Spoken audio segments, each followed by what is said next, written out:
what is your priority in terms of policy for Bihar in terms of education, health and jobs?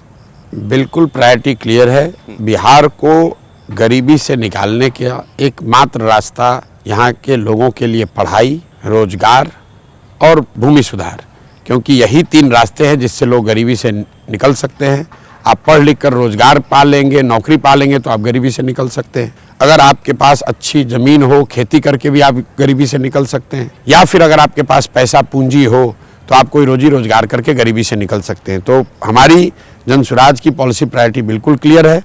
Bihar में सबसे ज़्यादा अगर किसी बात की ज़रूरत है तो वो शिक्षा, रोजगार की ज़रूरत है, यहाँ के लैंड प्रोडक्टिविटी को बढ़ाने की ज़रूरत है। और हम लोग की पॉलिसी प्रायोरिटी वही है कि यहाँ 15 साल से कम उम्र के बच्चों के लिए सबसे बेहतर शिक्षा की व्यवस्था की जाए, 15 साल से 50 साल के उम्र के लोगों के लिए पूंजी की व्यवस्था की जाए ताकि वो स्वरोजगार कर सके, और 50 साल से जो ऊपर के लोग हैं उन लोगों के लिए कम से कम 2000 रुपये महीने की व्यवस्था की जाए ताकि वो एक डिग्निफाइड लाइफ जी सकें। तो ये जो बीच का वर्ग है 15 से 55, उसमें खेती शामिल है, व्यापार शामिल है, नौकरी शामिल है, और वो कर तब पाएंगे जब उनके पास पूंजी की उपलब्धता हो। तो हम लोग बच्चों को पढ़ाना चाहते हैं, जो लोग काम कर सकते हैं उनको पूंजी उपलब्ध कराना चाहते हैं, और जो लोग बूढ़े हो गए हैं, जो अब पढ़ नहीं सकते हैं, रोजगार नहीं कर सकते हैं, उनको एक डिग्निफाइड लाइफ देने का प्रॉमिस कर रहे हैं।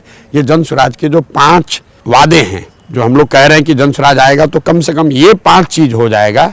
ये 5 चीज़ हम लोग की प्रायोरिटी है। वो सारे पॉलिसी फॉर्मुलेशन का एक तरीके से आप समझ लीजिए कि फाइनल आउटकम है।